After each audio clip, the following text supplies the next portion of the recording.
ہائے Mrs عبداللہ۔ رات کے 11:09 پہ وہ میسج پڑھ رہی تھی۔ نمرہ کے چہرے پہ پھیلی مسکراہٹ مزید گہری ہوئی۔ مسٹر حبیب خیریت، آپ سوئے نہیں؟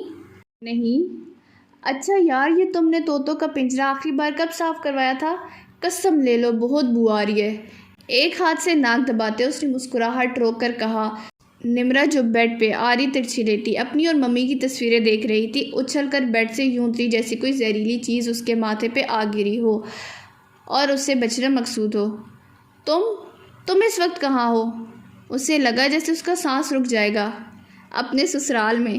عبداللہ کا اس وقت کہہ کے مار کر ہنسنے کو دل چاہا، مگر پنجرے سے آتی بو نے اسے ایسا کرنے سے منع کر دیا۔ او میرے خدایا! وہ ماتھا پیٹ کر رہ گئی۔ کہاں بالکونی میں ہو؟ اس نے تیزی سے ٹائپ کر کے پوچھا تو اگلے لمحے ہی جواب آ گیا۔ ہاں، اپنی بیوی کے کمرے کی گندی سی بدبودار بالکونی میں آ رہی ہوں۔ وہ فون کو بیڈ پہ اچھالتی تیزی سے بالکونی کے دروازے کی جانب بڑھی جو اندر سے مقفل تھا۔ ایک دم سے جھٹکے سے دروازہ کھول کر اس نے بالکونی میں جھانکا۔ عبداللہ سیاہ اپر پہنے، ناک کو ایک ہاتھ سے ڈھانپے پنجرے کے ساتھ لگا بیٹھا تھا۔ نمرہ کے دروازہ کھولتے ہی اٹھ کر تیزی سے اس کی جانب بڑھا اور پھر نمرہ کے دیکھتے ہی دیکھتے کمرے کے اندر آ گیا۔ یہ تم کیا کر رہے ہو؟ لمبا سانس لے کر بیڈ پہ بیٹھتے عبداللہ کو دیکھ کر اس نے پوچھا تو جواب میں عبداللہ نے ایسی نظروں سے اسے دیکھا کہ وہ چکرا کر رہ گئی۔ عجیب بیوی ہو تم۔ وہ جانتی تھی کہ اب اس کا بیوی نامہ شروع ہو جائے گا۔ وہ سینے پہ بازو لپیٹتے اسے دیکھتی رہی۔ اچھا، اب کیا مجھے یہاں بیٹھ کر تم شوہروں کے حقوق پہ لیکچر دو گے یا پھر کام کی بات بھی کرو گے؟ کچھ لمحے خاموشی سے اسے دیکھنے کے بعد اس نے کہا تو عبداللہ ہنس دیا اور پھر اس کی کلائی سے پکڑ کر اسے ایک جھٹکے سے اپنے پہلو میں گرانے کے انداز میں بٹھایا تو نمرہ کراہ کر رہ گئی۔ ہائے امی، تم آج یونی کیوں نہیں گئی؟ اسے بٹھاتے اس نے گھور کر پوچھا تو نمرہ جو سوال سے بچنے کی خاطر بہانہ ڈھونڈنے والی تھی پہلو بدل کر رہ گئی۔ بس دل نہیں چاہ رہا تھا۔ ہاتھ کے ناخن کو دیکھتے اس نے کہا تو عبداللہ نے خاموشی سے اسے دیکھا۔ کیوں؟ بس پتہ نہیں۔ نظر متواتر اس کے ہاتھ کے ناخنوں پہ تھی۔ عبداللہ نے بے ساختہ اس کے ہاتھ کو اپنے دونوں ہاتھوں کے درمیان رکھ لیا، مگر اس کی نظروں میں جلتے لو دیتے احترام، محبت، ہمدردی کے جذبات دیکھ کر وہ گہرا سانس لے کر رہ گئی۔ نمرہ، کوئی مسئلہ ہے؟ اس نے اسے جانچتے ہوئے پوچھا تو نمرہ نے نفی میں سر ہلا دیا۔ کچھ نہیں۔ کچھ تو ہے۔ اس کے گرد بازو لپیٹ کر اسے دلاسا دیتے اس نے زور دے کر پوچھا تو نمرہ افسردگی سے مسکرا دی۔ عبداللہ؟ جی عبداللہ کی جان۔ اس کا انداز ہمیشہ ایسے ہی ہوتا تھا۔ نمرہ پھیکے سے مسکرائی اور ہاتھ کی مٹھی بنا کر اس کے سینے پہ ماری تو عبداللہ نے مصنوعی دھائی دی تھی۔ اچھا، مذاق کے علاوہ بتاؤ کیا مسئلہ ہے؟ دائیں بازو اس کے گرد لپیٹتے دائیں ہاتھ سے نمرہ کا ہاتھ سلاتے وہ پوچھ رہا تھا۔ عبداللہ، مجھے پیرس جانا ہے، آخر کچھ سوچ کر اس نے کہہ دیا تو عبداللہ اسے دیکھ کر رہ گیا۔ یہ کیوں ذہن میں آیا؟ وہ اب سنجیدہ تھا۔ نمرہ نے کن اکھیوں سے اسے دیکھا اور پھر سر اس کے کندھے سے ٹکا لیا۔ بس میں یہاں سے، ان لوگوں سے، اس کا اشارہ اپنے بھائی اور باپ کی جانب تھا، دور جانا چاہتی ہوں، بس کچھ دیر کے لیے، مخص کچھ وقت کے لیے۔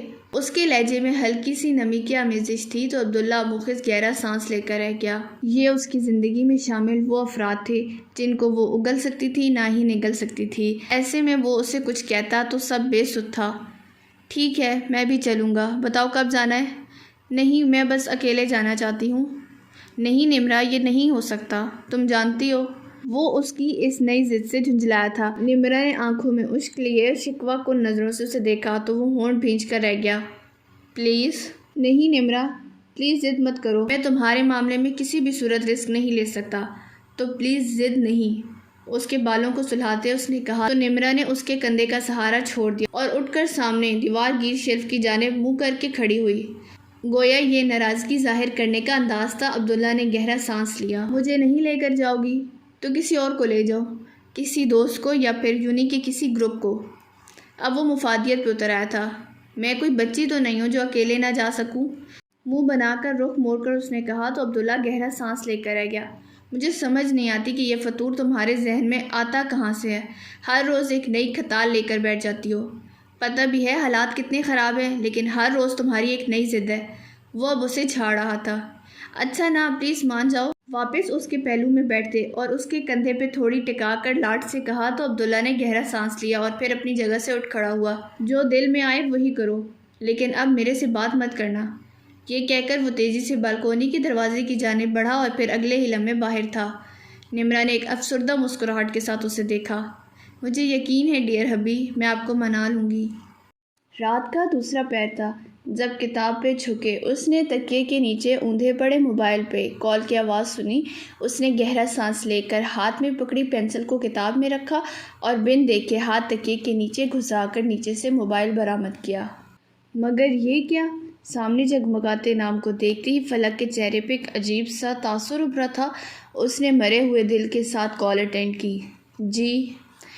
حنان نے سکون کا سانس لیا۔ میں نے تنگ تو نہیں کیا نا؟ کیا تو ہے، دان پیس کر اس نے کہا تو حنان ہنس دیا۔ تمہیں کسی کا دل بھی رکھنا آتا ہے کہ نہیں؟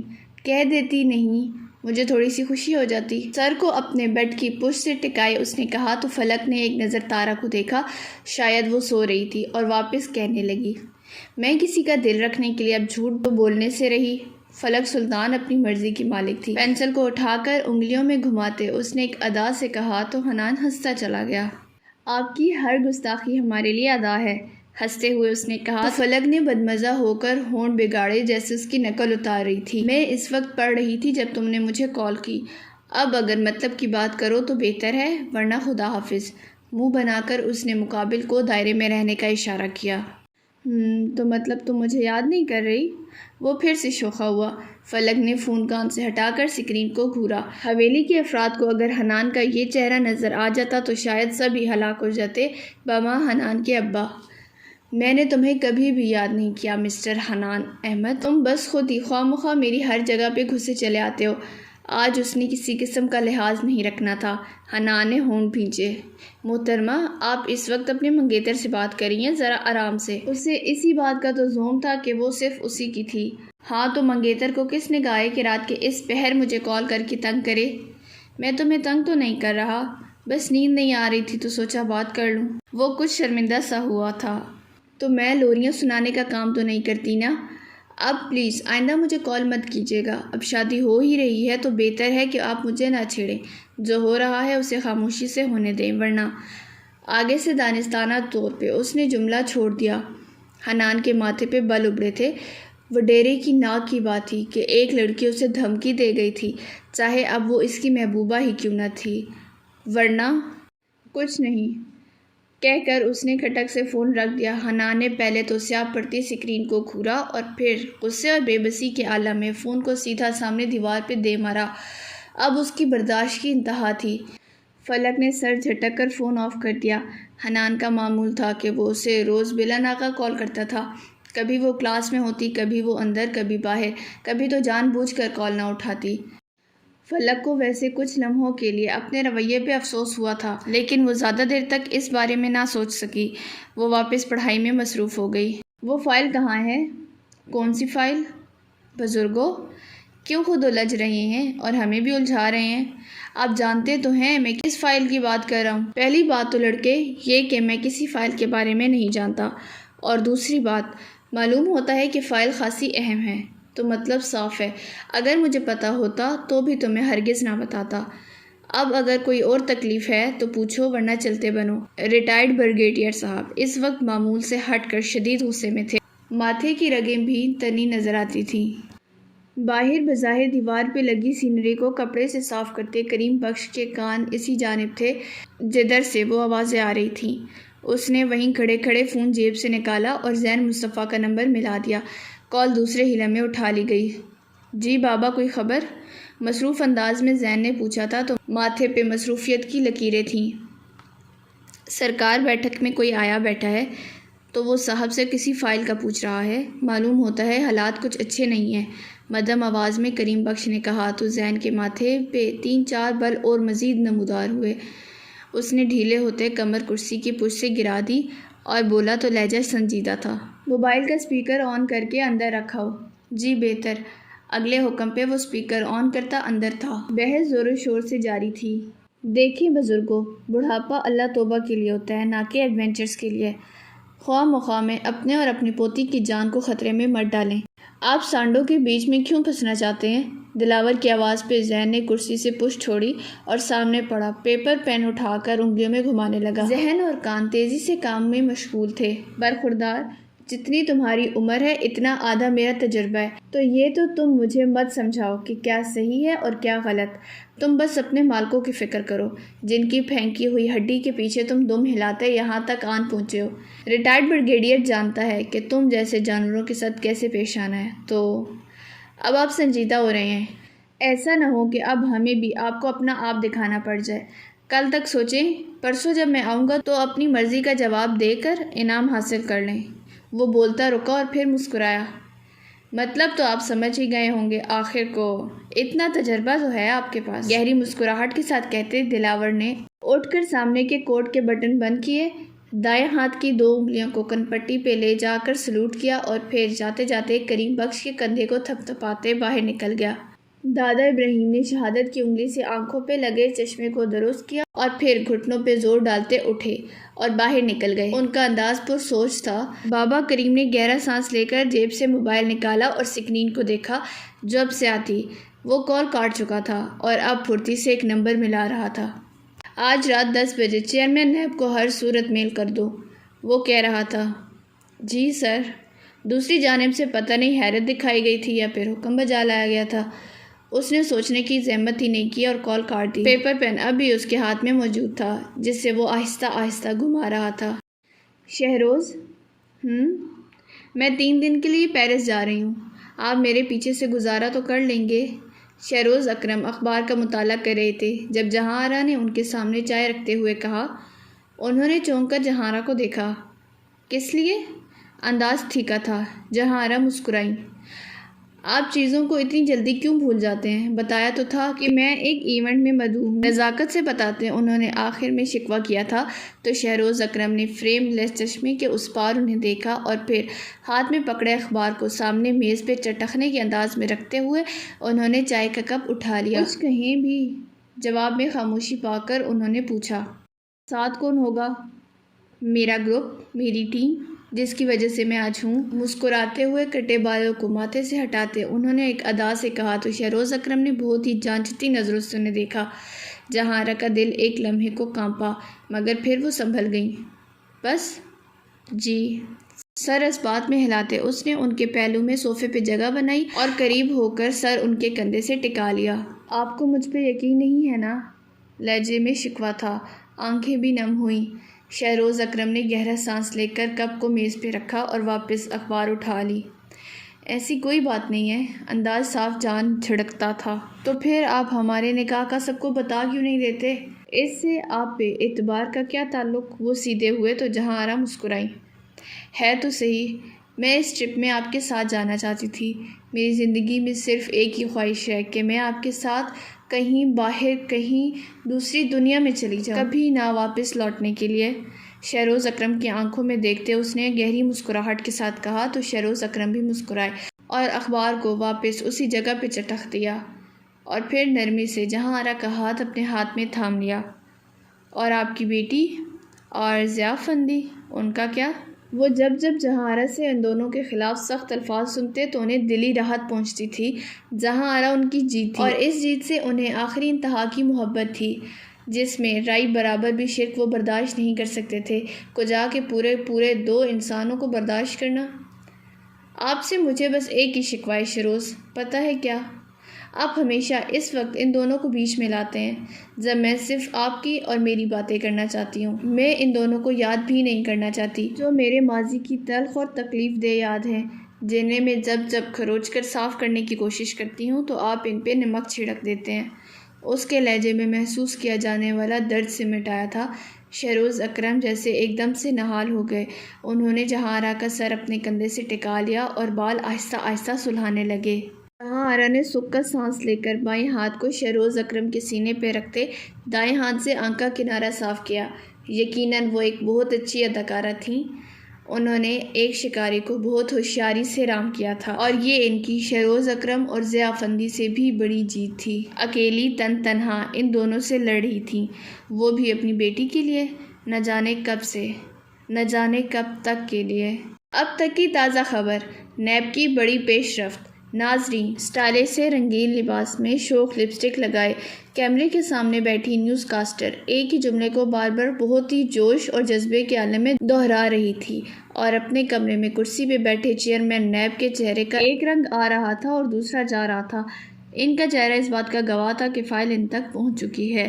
انہوں نے ایک ناپسندیدہ سی نظر اس لڑکی کے چہرے پہ ڈال کر ریموٹ سے دیوار گیر سکرین کو بند کیا اور پھر ماتھے پہ آئے پسینے کو ٹشو سے صاف کر کے فائل کو دوبارہ ایک بار پڑھنے سے قبل پانی کا گلاس بھرا اور پھر منہ کو لگا لیا۔ اس عرصے میں یہ چھٹا گلاس تھا جو وہ پانی سے بھر کر اپنے اندر انڈیل رہے تھے۔ غالباً کیس چلنے سے قبل ہی وہ کمزوری محسوس کرنے لگے تھے۔ سانڈو کی جنگ میں وہ خواہ مخواہ مارے جانے والے تھے۔ جس روز اس کو معلوم ہوا کہ دلاور نے دادا کو دھمکایا ہے، زین نے ٹھیک اس کے 6 گھنٹے بعد فائل نیب کے حوالے کر دی اور دادا کو امریکہ بھجوا دیا، اور وہاں ان کی سیکیورٹی کو کوئی مسئلہ درپیش نہ ہوتا۔ اسے جیسے یقین تھا شاید اس کی بڑی وجہ اس کے کزن کا نیو یارک کا میئر ہونا تھا۔ زین کو دیکھ کر ان پانچوں کو یہی لگا تھا کہ وہ اسے ڈرا دھمکا کر اپنی بات آسانی سے منوا لیں گے، یا پھر ایک گولی یا کوئی کار ایکسیڈنٹ کروانا ان کے لیے کوئی مشکل بات نہ تھی، لیکن یہاں تو معاملہ ہی الٹا پڑ چکا تھا۔ زین نے فائل کو بھجوانے کے ساتھ ہی سیدھا میڈیا کو اس کیس میں شامل کر لیا تھا، اور اب وہ کسی بھی صورت زین مصطفیٰ یا اس کے خاندان کو کسی بھی طرح زج کرنے کی کوشش کرتے تو یہ بات عوام میں واضح ہو جاتی کہ اس کے پیچھے کون ہو سکتا ہے، اور پھر یقیناً ان سے پارٹی کی رکنیت بھی لے لی جاتی اور اگلے 2 الیکشنز بھی انہیں مکمل طور پہ اپنے ہاتھ سے دینے پڑتے۔ بے شک کاظمی اور ان کے ساتھیوں کا میڈیا پہ راج تھا، مگر ان کی قسمت خراب تھی کہ سب سے زیادہ اس خبر کو پھیلانے میں معاون ثابت ہونے والا کوئی اور میڈیا نہیں بلکہ سوشل میڈیا تھا، جہاں بظاہر ناکام اور ہارے ہوئے لوگ بیٹھ کر اپنا وقت ضائع کر رہے تھے، مگر وہی لوگ اس ملک کی طاقت تھے، کیونکہ آج کل سوشل میڈیا پہ آواز اٹھانا نہ تو مشکل ہے اور نہ ہی زیادہ خطرناک۔ زین نے خبر کو سوشل میڈیا پر ایسے نشر کروایا کہ سارے ملک بلکہ بین الاقوامی منڈی میں ایک دم سے سناٹا چھا گیا۔ کاظمی، شہروز اکرم اور ضیاء افندی کا بزنس مخص چند سیکنڈ کے لیے نیچے آیا تھا، اگرچہ بظاہر کوئی بھی بڑی تبدیلی نہ ہوئی تھی، مگر اسٹاک میں لگے ان کی کمپنی کے شیئرز تیزی سے نیچے گرے تھے، اور زین کو اور اس کے سینئر کو مسلسل اس کی خبریں مل رہی تھیں۔ زین جانتا تھا کہ وہ ان 5 پہ ہاتھ ڈال کر انہیں سیدھا اپنی گردن پہ ہاتھ ڈالنے کا موقع دے رہا ہے، مگر اس کی انا، اس کا زوم اور اس کی حب الوطنی اسے روکتی تھی کہ وہ پیچھے ہٹ جائے۔ وہ واحد شخص تھا جو اگر چھوٹے طبقے میں سے کسی کو معمولی چیز پر ٹیکس نہ دیتے دیکھتا تو بھڑک اٹھتا تھا۔ معمولی چوری کے کیسز میں جب تک 100 جوتے نہ مروا لیتا اسے سکون نہ ملتا تھا، تو اتنے متکبر اور بڑے لوگوں کو سرعام چوری کرتے دیکھنا اس کے لیے ناممکن تھا۔ یقیناً اس نے اندھے کنویں میں کھیلنے کی بازی لگائی، مگر بالکل بے خوف ہو کر لگائی۔ وہ ہر صورت لوگوں کے سامنے ان 5 کا چہرہ لانے کا عزم کیے ہوئے تھے، جن کو لوگ مانتے تھے، جن کی عزت کرنے کو لوگ اپنی عزت سمجھتے تھے، جن کا چھوڑا ہوا کھانا ان کے لیے باعث اعزاز تھا، اور زین مصطفیٰ کو ہرگز گوارا نہ تھا کہ اس ملک کے باسیوں کی توہین ہو۔ اس کیس کو چلانے سے پہلے اس نے 2 ماہ مخص اپنے افسران کو منانے میں لگائے تھے، جو اس صورتحال کو بہت باریکی سے دیکھ رہے تھے۔ زین بھی سمجھ رہا تھا کیس وہ ہارتا یا نہ، اس سے پہلے اس کی ٹرانسفر ہو جانی تھی، اسے معلوم تھا، لیکن اس سے اسے کوئی فرق نہیں پڑنے والا تھا۔ اگر وہ کیس جیت جاتا تو ممکن تھا اسے تیزی سے ترقی دی جاتی، بہت ساری شہرت اس کے گھر کے دروازے پہ نظر آتی، لوگ اسے جہاں دیکھیں گے نعرے لگائیں گے، اور پھر ایک دن ٹھنڈے ہو کر بیٹھ جائیں گے۔ وہ عزت سے بہت سارے خطروں کے ساتھ نوکری کرتا اور پھر دشمنوں سے بھری نوکری سے ایک دن ریٹائرڈ ہو جاتا، جبکہ دوسری طرف بات آتی تھی کیس ہارنے کی، جس کے چانسز بہت زیادہ تھے۔ سب سے پہلے اسے سزا کے طور پر جیل بھیجا جاتا، اس کے خاندان کو تباہ کرنے کی ہر ممکن کوشش کی جاتی، اس پہ منشیات اور منی لانڈرنگ کے بڑے بڑے کیسز ڈال کر چھوٹا سا مقدمہ دائر کیا جاتا تاکہ وہ ساری عمر جیل میں کاٹے، اور اسے یقین تھا کہ وہ ایسی زندگی گزارنے پہ مجبور ہوگا کہ اسے زندہ رہنے کو زندگی ملے گی اور نہ ہی مرنے کو موت۔ اس کے بعد بات آتی تھی بڑی کرسی والے افسران کی، جو اسے جوتے اور تھپڑ مار کر بڑی پارٹیوں کے مالکان سے واہ واہ وصول کریں گے اور پھر اس سے مکمل طور پر ہاتھ اٹھا کر لا تعلق ہو جائیں گے، اور اگر اس سب سے قبل ہی وہ اپنے آپ کو بچانے کے لیے کوئی جگاڑ لگا لے گا تو یقیناً کوئی نہ کوئی جالا اس کے خون سے ہولی کھیلنے کو بےتاب ایک گولی کا نشانہ اس کی چھاتی پہ لے گا، اور زین مصطفیٰ کی قسمت یہاں ہمیشہ ہمیشہ کے لیے منو مٹی تلے سو جائے گی۔ یہ سب وہ تھا جو وہ اور اس کے افسران سوچ رہے تھے، اور یقیناً وہ سب کچھ بھی غلط نہیں سوچ رہے تھے۔ زین نے فیصلہ کر لیا تھا۔ کیس نیب کے ہاتھ میں تھا اور عوام کا جوش دیکھ کر نیب کو مجبور ہو کر ہر صورت عدالت میں کیس چلانا تھا۔ اور زین نے ایک نظر دیوار گیر اسکرین پہ چلتے ہوئے مناظر کو دیکھا، اور جہاں کوئی نوجوان اینکر عام عوام کی رائے لینے کی حجت میں تھا اور پھر اسکرین کو ریموٹ سے بند کر دیا گیا۔ وہ اپنا فون نہ جانے کتنے گھنٹے سے بند کیے ہوئے تھا۔ وجہ کیا تھی شاید بتانے کی ضرورت نہیں۔ وہ اب ایک اور کیس چلانے والا تھا، تھانے دار اختر کا کیس، جس کا مجرم بہت جلد اس کی گرفت میں آنے والا تھا۔ ابھی تو وہ افندیز کو ایک اور سرپرائز دینے والا تھا، مجرم مان افندی کے خلاف ٹھوس شواہد کی صورت میں۔ بس وہ دن دور نہیں تھا جب وہ انہیں اپنے ہاتھوں سے ہتکڑیاں لگا کر اڈیالہ لے جائے گا۔ زین مسکرا دیا اور میز پہ پڑا پیپر پین اٹھا کر اپنے ہاتھ کی سنہری انگلیوں میں گھمانے لگا۔ ہر فرعون کو زوال ہے، اس نے سوچا۔ شکران۔ لمبا اطمینان بھرا سانس لے کر فلک نے شانوں پہ پھیلی چادر کو پلنگ پہ اچھالا اور پھر اگلے ہی لمحے خود بھی ڈھیر ہو گئی۔ تارا نے کمرے میں آتے اور فلک کو مسکراتے دیکھا اور پھر کوئی بھی خاص قسم کا اظہار کیے بغیر باتھ روم کی جانب بڑھی۔ اے تارا، فلک نے پیچھے سے اسے پکارا تو تارا نے مڑ کر ایک آئی برو اٹھا کے اسے دیکھا۔ وہ چہرے پہ گہری سنجیدگی لیے ہوئے تھی۔ آج ہم باہر چلیں؟ تو تارا نے سر نفی میں ہلایا اور پھر اگلی بات سنے بغیر ہی باتھ روم میں گھس گئی۔ فلک نے منہ بنا کر اسے جاتے دیکھا اور پھر سیدھی ہوتی بڑبڑاتی کمرے سے نکل گئی۔ سڑیل۔ حنان سے فلک کی منگنی کے بعد اس کی نیند بہت کم ہو گئی تھی۔ بے آرامی اور مسلسل ذہنی دباؤ نے اس کو بہت کمزور کر دیا تھا، اور اب اس سب کے بعد وہ ایسے محسوس کرتی تھی جیسے اب اسے فلک سے پہلے جیسی چاہت نہیں رہی۔ محبت انسان کو مخص ایک بار ہوتی ہے اور وہ اسے ہو چکی تھی، مگر شاید اسے ساری عمر محبت کو اپنے تک ہی رکھنا تھا۔ اس کی قسمت کی محبت کو پھلنا پھولنا نہیں تھا، اس تک رہ کر اسی کے ساتھ ختم ہو جانا تھا۔ بندھے بالوں میں کمزور چہرے پہ آنکھوں کے نیچے پڑے حلقے دیکھ کر اس نے سر جھٹکا اور پھر واپس پلنگ تک آ گئی اور لیٹ کر چادر سر تک تان لی۔ اگرچہ کافی گرمی تھی اور بجلی کا لوڈ زیادہ ہونے کی وجہ سے انہوں نے ابھی اے سی بھی نہ چلایا تھا، مگر اسے عادت تھی کہ وہ لحاف اوڑھ کر لیٹتی تھی۔ اس نے لحاف اوڑھ کر ہاتھ کو آنکھوں پہ رکھا اور آنکھیں موند لی۔ کچھ دیر بعد کا سویا ہوا سر درد ایک دم سے جاگ اٹھا تھا اور اس نے سوچنے کا سلسلہ ختم کیا اور چہرہ دیوار کی طرف موڑ لیا۔ ابھی اس کی آنکھ لگی ہی تھی جب پلنگ پہ پڑا فلک کا فون بجا۔ تارا نے جھٹکے سے آنکھیں کھول کر آنکھوں سے بازو ہٹا کر بے بسی سے کمرے میں نظر دوڑائی۔ کمرے میں اس کے سوا اور کوئی نہ تھا۔ فلک یقیناً 7 پھلوں کے کمرے میں تھی، وہیں بیٹھی باتوں میں مصروف اور واپس آنکھیں بند کر لیں۔ فون تھا کہ بجتا ہی رہا اور مقابل اس کے صبر کو آزما رہا تھا۔ اس نے برداشت کرتے ہوئے ہونٹ بھینچ لیے اور پھر فون چیک کرنے کے لیے بیڈ سے اتر گئی۔ وہ ننگے پاؤں گھومتی فلک کے فون تک آ گئی جو الٹا پڑا تھا۔ اس نے جیسے ہی اٹھا کر سیدھا کیا تو تارا کا اوپر کا سانس اوپر اور نیچے کا سانس نیچے رہ گیا۔ دل نے اگرچہ چلنے کا کام نہیں روکا تھا، مگر اسے یوں لگا جیسے اب رکا تو اب رکا۔ اس نے کانپتے ہاتھوں کے ساتھ دوبارہ کال پک کی اور فون کان سے لگا لیا۔ السلام علیکم محترمہ، کیا آپ کو معلوم نہیں ہے کہ فون ایک ایسی چیز ہے جسے اپنے پاس رکھنا چاہیے؟ میں ناراض ہو کر یہ نہیں کہہ رہا، بس جب تم نے کال نہیں اٹھائی تو مجھے وہم سے ہونے لگے تھے۔ وہ خود ہی بول رہا تھا، نہ کوئی شکوہ نہ کوئی شکایت۔ تارا نے ہونٹ بھینچ لیے۔ وہ اس کی آواز کو یوں ہی سنتے رہنا چاہتی تھی۔ وہ چاہتی تھی وہ سوئے اٹھے جاگے ہر لمحہ حنان احمد کی آواز کے حصار میں رہے، کوئی ایک لمحہ وہ اس کی آواز سنے بغیر نہ گزارے۔ ناراض ہو؟ وہ بہت ہی ملائمت سے پوچھ رہا تھا۔ تارا لمحے کو بھول گئی تھی کہ وہ فون کس کا ہے اور کس کو کیا گیا ہے۔ وہ بس اس آواز کے سحر میں تھی۔ سوری یار، اس رات مجھے تمہیں تنگ نہیں کرنا چاہیے تھا، مجھے اندازہ ہو گیا تھا۔ مجھے بعد میں کافی دکھ ہو رہا تھا اور اس چکر میں نے اپنا فون بھی توڑ دیا۔ مسکراتے ہوئے دفتر میں بیٹھتے کرسی پہ جھولتے وہ کہہ رہا تھا۔ تارا نے آنکھیں کھول کر آنکھوں کے کنارے سے چھلکنے کو بے تاب موتی کو انگلی کی پور سے چن لیا۔ بولو بھی، وہ اب استفسار کر رہا تھا۔ تارا کا دل ایک دم سے سکڑا۔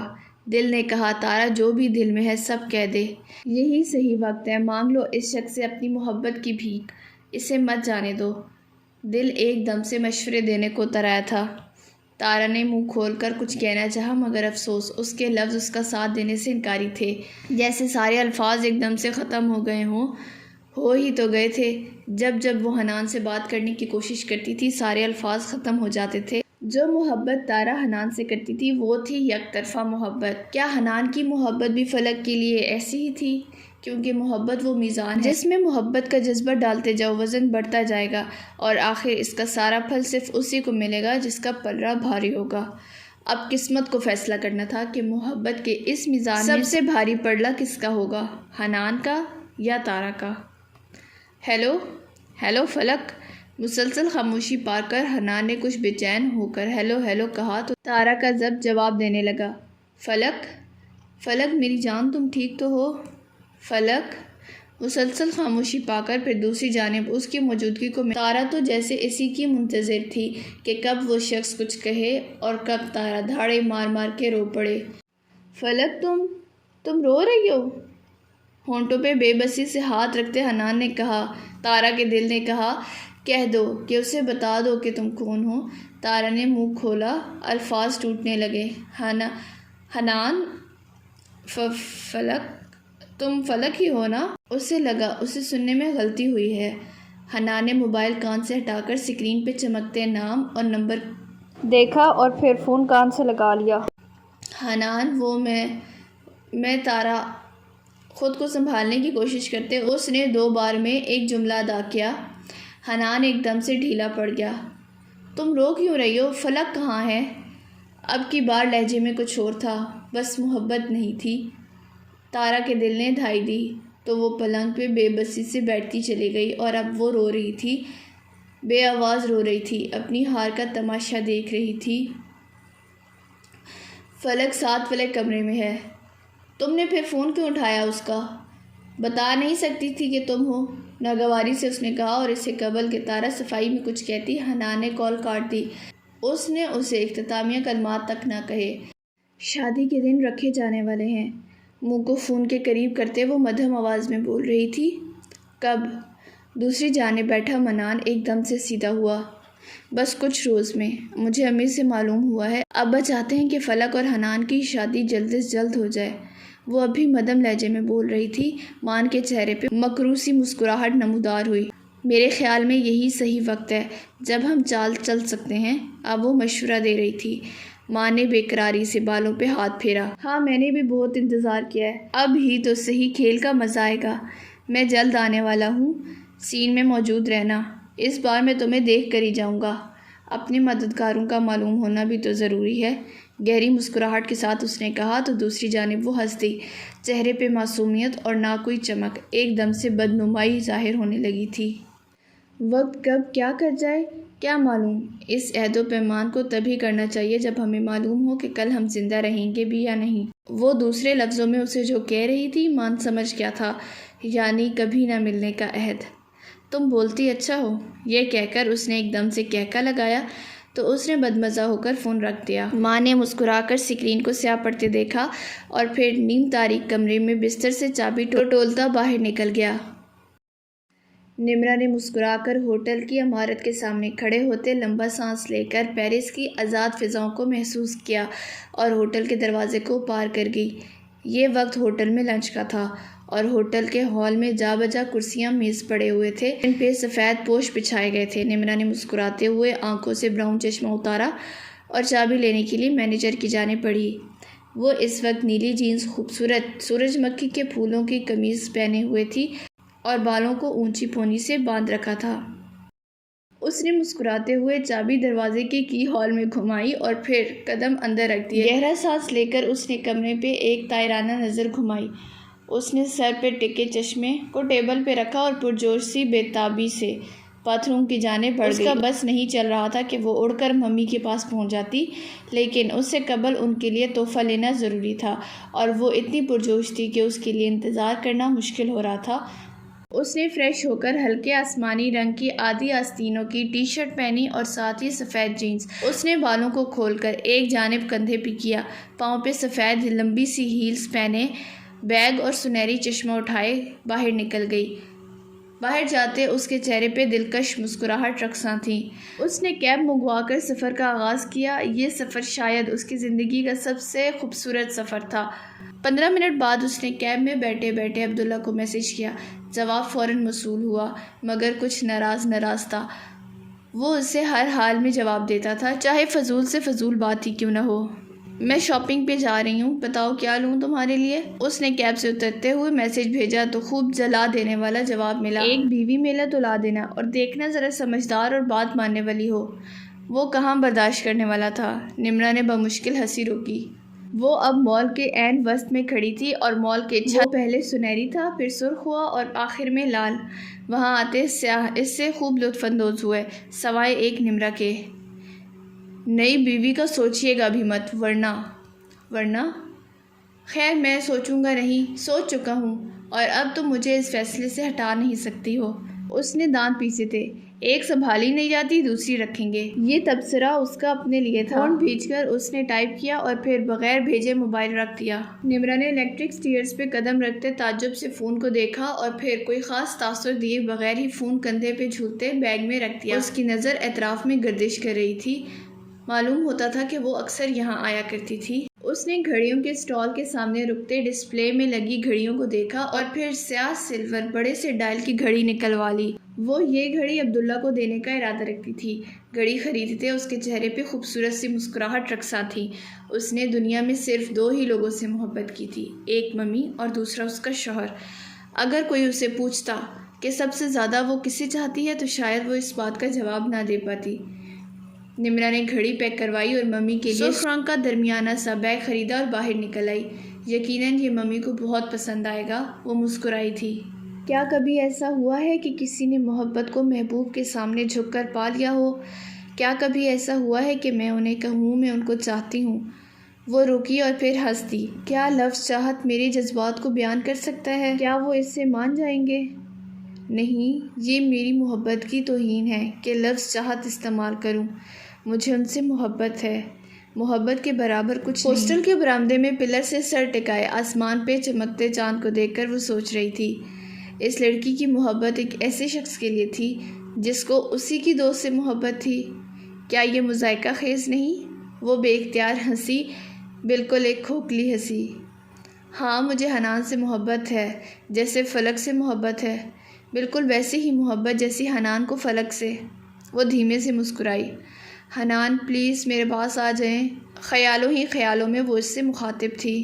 رات کی تاریکی میں ہاسٹل کی عمارت میں جشن کا سماں تھا۔ فلک کی شادی کی تاریخ رکھی جا چکی تھی۔ ان کی ساری دوستیں اس وقت ان کے کمرے میں ہلا مچا رہی تھی اور تارا پچھلے 15 منٹ سے باتھ روم میں بند رو رہی تھی۔ کیا یہ سب کچھ مجھے اب سمیٹنا ہوگا؟ اس کا اشارہ اپنی محبت کی جانب تھا۔ کیا میری محبت کو میرے ساتھ دفن ہونا ہوگا؟ کیا میں سدا یوں ہی تڑپتی رہوں گی، بس حسرتیں پالتی رہوں گی؟ خدایا، یہ آپ نے کیا کیا؟ مجھے میری محبت سے کیوں آزما رہے ہیں؟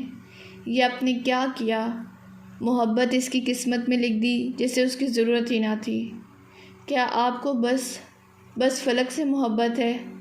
اور کیا میں کافر ہوں یا میں نماز نہیں پڑھتی؟ وہ یہ کہہ رہی تھی، شکوہ کر رہی تھی، یہ بغیر سوچے سمجھے کہ خدا کو پرواہ تو کافر کی بھی ہوتی ہے۔ وہ یہ بھی نہیں سوچ رہی تھی کہ نماز تو خدا کا حق ہے، وہ کس حق سے اس کا حق مانگ رہی ہے؟ وہ بس باتھ روم میں زمین پہ بیٹھی روئی جا رہی تھی، بس شکوہ کر رہی تھی۔ بس اسی لیے وہ صوفی نہیں بنی تھی۔ اس میں شکوہ تھا، شکایت تھی، صبر نہیں تھا۔ فلک نے زندگی میں اگر کچھ نہ ہونے کی دعا اس قدر شدت سے کی تھی تو وہ بس اس کی شادی تھی۔ اس نے افسوس، تعصب اور بے دلی سے کمرے میں ادھم مچاتی لڑکیوں کو دیکھا اور پھر کندھے پہ دوپٹہ پھیلاتی باہر نکل آئی۔ ساتھ میں موبائل بھی تھا۔ اس نے گھاس پہ جلتے ایک نظر آسمان کو دیکھا اور پھر گہرا سانس لے کر حنان کا نمبر ملایا۔ کال دوسری بیل پہ ہی اٹھا لی گئی۔ زہر نصیب، لگتا ہے دل خوش فہم کی کوئی نیکی کام آ گئی جو آج تم نے کال کر لی۔ اب تو مجھ پہ قربانی واجب ہے، بتاؤ کس شے کی قربانی دوں جو اللہ تعالیٰ کو پسند آ جائے۔ وہ اپنی ہی لے میں بول رہا تھا۔ فلک کا صبر آسمان کو چھونے والا تھا۔ حنان، کیا یک طرفہ محبت میں بھی کبھی کسی کو سکون ملا ہے؟ گھاس پہ چلتے اس نے مزاج کے الٹ قدرے تحمل سے پوچھا تو حنان مسکرا دیا۔ ہاں، جس کے لیے مخلص اپنی محبت ہی کافی ہو۔ میرے لیے میری محبت کافی ہے، چاہے تم مجھ سے محبت نہ کرو، بھلے ٹھکرا لو، لیکن مجھے سکون ہے کہ تمہارا محور صرف میں ہوں۔ تم بہہ کر کہیں بھی چلی جاؤ مگر آنا تمہیں میری طرف ہوگا۔ یہ بات مجھے توقیہ دیتی ہے، آنچ دیتے مسکراتے لہجے میں اس نے کہا تو فلک نے سر جھٹکا۔ وہ محبت کے معاملے میں بہت کوڑی تھی۔ اس کا دل صاف تھا، عین شیشے کی مانند بے داغ، اسی لیے کسی بھی طرح حنان کو سمجھ نہیں سکی تھی۔ اسے وہ سب مخص پاگل پن کی علامات لگتی تھیں۔ ڈاکٹر تھی، سائنس کو پڑھنے والی تھی، ہر شے میں تھیوریز اور لاجکس کو دیکھنے والی۔ وہ معجزوں کو کہاں سمجھتی تھی؟ ایسی باتیں اس پر کہاں اثر کرتی تھیں؟ حنان کو فلک سے محبت تھی، بس اسی لیے وہ معجزوں پہ یقین رکھتا تھا، فلسفوں کو سمجھتا تھا اور بولتا تھا۔ آفیشیلی اب ہمارا رشتہ طے ہو چکا ہے، بے تاثر چہرے سے گھاس پہ جوتوں سمیت چلتے وہ کہہ رہی تھی۔ حنان دھیمے سے مسکرا دیا۔ آج پہلی بار اس نے اپنے ساتھ ہم کہہ کر شامل کیا تھا۔ معلوم تو کچھ ایسا ہی ہوتا ہے۔ وہ مسکرایا۔ کیا بات تھی اس کی مسکراہٹ کی؟ بات بات پہ پھوٹ رہی تھی۔ میں فی الحال اس شادی کے لیے تیار نہیں ہوں۔ بتاؤ کیا کروں؟ حنان کے چہرے سے ایک دم مسکراہٹ غائب ہوئی۔ وہ بےتاب ہوا تھا۔ کیا تیار ہونے کے لیے 2 مہینے کافی نہیں ہے؟ ایک دم سے وہ بے چین ہوا۔ فلک نے آسمان کو دیکھا۔ اسے چاند شکوہ کرتا ہوا نظر آیا۔ اس نے چاند سے نظر پھیر لی۔ دل تھا کہ جھک ہی نہیں رہا تھا، تو کیا کرتی وہ؟ حنان تم یہ شادی روک دو۔ وہ اپنے باپ کا غرور، عزت اور مان نہیں توڑنا چاہتی تھی، لیکن پھر بھی وہ ایسا کہنے پہ مجبور تھی۔ فلک میری توہین تو مت کرو۔ اس کا لہجہ اب ایک دم سے بدلا۔ فلک نے آنکھیں بند کر کے پھر کھولیں۔ سوری حنان، میرا مقصد تمہیں تکلیف دینا نہیں تھا، لیکن سچ یہی ہے کہ میں تم سے شادی پہ رضامند نہیں ہوں۔ یہ فیصلہ بڑے بابا کا ہے فلک۔ جانتی ہوں، لیکن میں نہیں چاہتی کہ زندگیاں تباہ ہو جائیں۔ ایک فیصلہ سب بدل دے گا۔ میں یہ شادی نہیں کر سکتی۔ کچھ بھی کرو، اسے روک دو۔ میں تمہیں دکھ نہیں دینا چاہتی، لیکن سچائی بھی تم سے چھپانا نہیں چاہتی۔ مجھے تم سے شادی نہیں کرنی، اور بس۔ یہ کہہ کر اس نے بات ختم کر دی اور پھر تیزی سے کال کاٹ دی۔